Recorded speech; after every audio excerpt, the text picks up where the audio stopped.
and welcome back to my vlog. We're on to part 17, The Creative Process in the Individual by Troward, Chapter 8, The Denouement of the Creative Process, Part 4. I think it's 6 parts. And here, just because I didn't know, denouement. Don't even pronounce the T. Noun. Definition 1, the final part of a play, movie, or narrative in which the strands of the plot are drawn together and matters are resolved. Or 2, I think this is what he means, the climax of a chain of events, usually when something is decided or made clear. So there you have what denouement meant. Denouement, because you don't pronounce the T. So you learned something. I did anyway. This, then, is the sort of body which the instructed would contemplate as that in which he was to attain resurrection. He would regard it not as an illusion, but as a great reality, while at the same time he would not need to trouble himself about its particular form, for he would know that it would be the perfect expression of his own conception of himself. He would know this because it is in accordance with the fundamental principle that external creation has its root in the self-contemplation of spirit. Those passing over with this knowledge would obviously be in a very different position from those who passed over with only a subjective consciousness. They would bring with them powers of selection and initiative by which they could continue to impress fresh and expanding conceptions upon their subjective mind, and so cause it to carry on its work as the seed ground of the whole individuality, instead of being shut up in itself as a mere circulus for the repetition of previously received ideas. And so, in their recognition of the principle of physical resurrection, they would have a clear and definite line of autosuggestion. And because this suggestion is derived from the undeniable facts of the whole cosmic creation, it is one which both subjective and objective mind can accept as an established fact, and so this suggestion becomes effective. This suggestion, then, becomes the self-contemplation of the individual spirit, and because it is in strict conformity with the generic principle of the original creative activity, of which the individual mind is itself a product, this becomes also the self-contemplation of the originating spirit as seeing itself reflected in the individual spirit. So that by the basic law of the creative process, this suggestion is bound sooner or later to work out into its corresponding fact, namely, the production of a material body free from the power of death and from all those limitations which we now associate with our physical organism. This, then, is the hope of those who pass over in recognition of the great truth. But how about those who have passed over without that recognition? We have seen that their purely subjective condition precludes them from taking any initiative on their own account, for that requires the presence of objective mind. Their subjective mind, however, still retains its essential nature, that is, it is still susceptible to suggestion, and still possesses its inherent creativeness in working out any suggestion that is sufficiently deeply implanted in it. Here, then, opens up a vast field of activity for that other class who have passed over in possession of both sides of their mentality.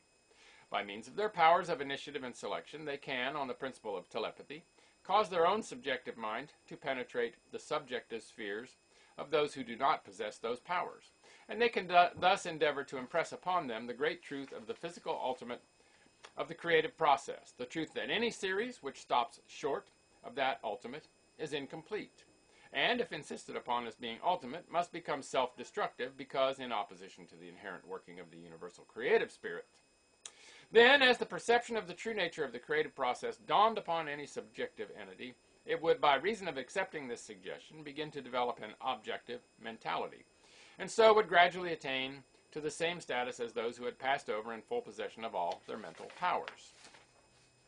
But the more the objective mentality became developed in these discarnate personalities, the more the need of a corresponding physical instrument would assert itself, both from their intellectual perception of the original cosmic process, and also from the inherent energy of the spirit as centered in the ultimate ego of the individual. Not to seek material manifestation would be the contrary of all we have traced out regarding the nature of the creative process, and hence, the law of tendency resulting from the conscious union of subjective and objective mind in the individual must necessarily be toward the production of a physical form. Only we must recollect, as I have already pointed out, that this concentration of these minds would be upon a principle and not upon a particular bodily shape. The particular form they would be content to leave to the inherent self-expressiveness of the universal spirit working through the particular ego, with the result that their expectation would be fixed upon a general principle of physical resurrection, which would provide a form suited to be the material instrument of the highest ideal of man as a spiritual and mental being. Then, since the subjective mind is the automatic builder of the body, the result of the individual's acceptance of the resurrection principle must be that this mental conception will eventually work out as a corresponding fact. Whether on this planet or on some other, matters not, for, as we have already seen, the physical body evolved by a soul that is conscious of its unity with the universal spirit is bound to be in conformity with the physical laws of any planet, though from the standpoint of the conscious ego, not limited by them. In this way, we may conceive that those who have passed over in possession of both sides of their spiritual nature would find a glorious field of usefulness in the unseen in helping to emancipate those who had passed over in possession of their subjective side only. But from our present analysis, it will be seen that this can only be effected on the basis of a recognition of the principle of the resurrection of the body. Apart from the recognition of this principle, the only possible conception which the discarnate individual could form of himself would be that of a purely subjective being, and this carries with it all the limitations of a subjective life, unbalanced by an objective one.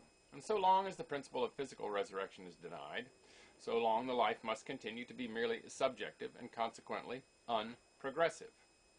But it may be asked why those who have realized this great principle sufficiently to carry their objective mentality into the unseen state are liable to the change which we call death.